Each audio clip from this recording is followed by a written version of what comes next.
If you have an SMSF or you're thinking of setting up an SMSF and investing in crypto, then these are the mistakes that you need to avoid before you do that. I'm Jono Wilkes. I'm a director at Solve Accounting, and this is the Solve to Evolve podcast. Just quickly, this podcast is not financial, tax, or legal advice. I don't recommend that you buy crypto in an SMSF.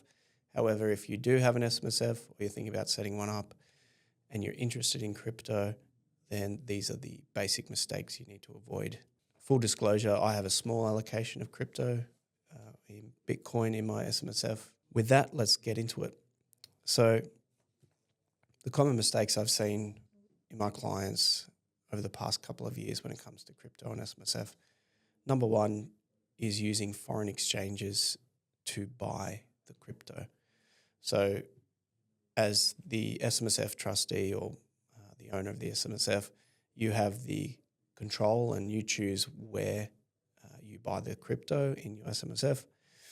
So obviously there's a lot of exchanges out there and there's a lot of big ones that are overseas, but they're typically not a good idea for buying crypto. There's a number of reasons why, but basically all you need to know is the foreign exchanges have no idea what an SMSF is. It's a structure that's very unique to Australia, so they're not going to be able to, in some ways, set it up correctly so that the trustee is the legal owner of the crypto that you buy. Also, they're not going to have the right sort of reports, or it's going to be more difficult to get the right reporting out of it to get your audit done and your SMSF tax done. So typically the way you overcome that is to have an Australian crypto exchange that you use and make that the main spot that you buy crypto. I've seen it with a number of clients where they've used certain foreign exchanges, and when it comes to the audit, year-end financials, it's a difficult time for them to get the right reports from that foreign exchange. So that's the first mistake you need to avoid. Secondly, not using self-custody and private keys. I think it's a huge risk if you're going to go into crypto. I mean, crypto is risky anyway, but if you're not going to self-custody the crypto that you buy and use private keys by holding it on a ledger or something like that, then that is a risk.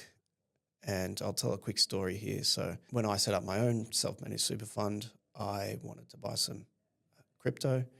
I opened up an Australian-based exchange called Digital Surge and sent my first lot of money to that exchange, about $10,000. And that was around the time that the FTX exchange in the US went bust. There was some involvement there. So in short, I lost that $10,000. I later got some back and was able to do something with it. So before you set up an exchange or choose the one that you're going to use, make sure you check the terms of service of that exchange.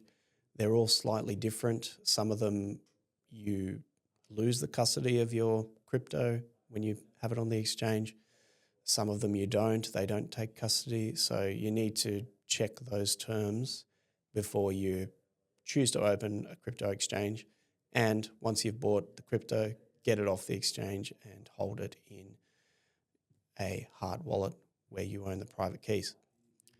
The second part to that then is making sure that your private keys are kept safe. So of course you're going to have your written down seed phrases and you're going to have to keep them safe somewhere.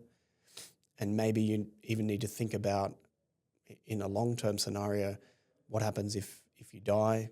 How do you pass on those phrases? And if you're married, maybe share those with your wife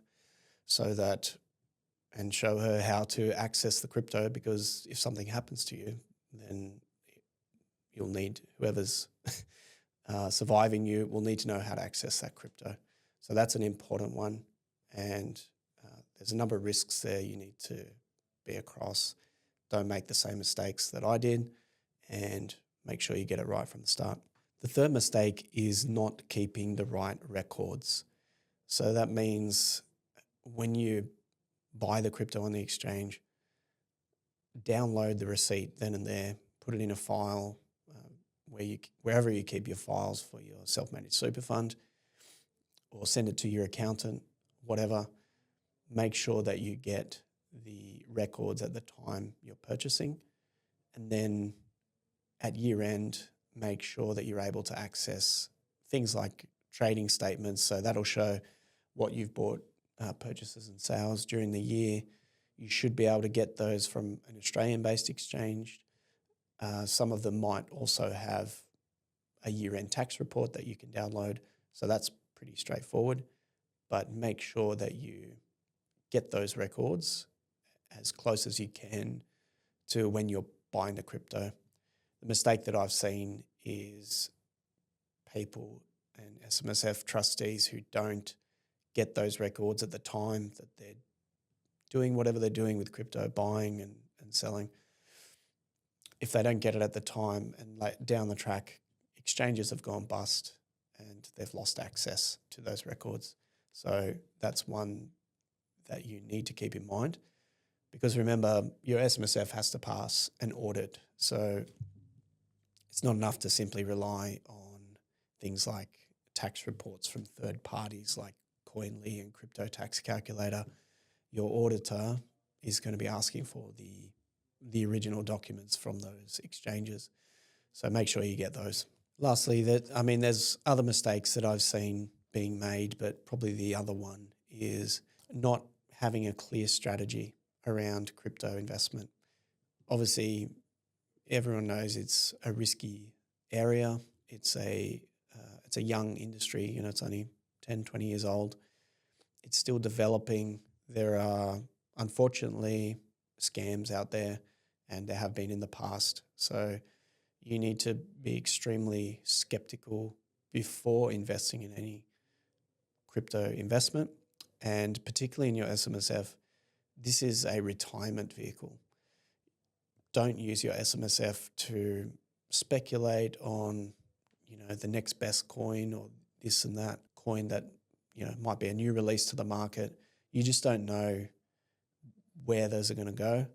And you definitely shouldn't be doing things like automated bot trading and trades where a lot of transactions are going to be generated, not just because of the risk, but also because it's a nightmare when it comes to doing the tax and accounting. It's probably going to cost you more, potentially more than the benefit of what you reap from doing those actions.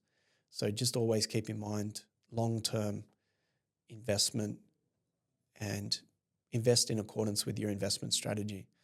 That might look something like, for myself, I've got a small allocation of Bitcoin. I plan to hold it forever. That's not financial advice, but that's my conviction. So make sure that you have a conviction before going down the crypto path, especially in your SMSF. If you want to do trading and other sort of crazy stuff like that, do it in another entity, a company or a trust, or in your own personal name where you don't have all the audit requirements, is my strong recommendation. That's all I've got for today. If you liked the podcast today, I'd ask you to go and visit our website, solveaccounting.com.au. We've got a free resource on there which you can download, which is about setting up a SMSF and what you need to know before you set up an SMSF. Go and check that out, and I'll see you on the next podcast. Cheers.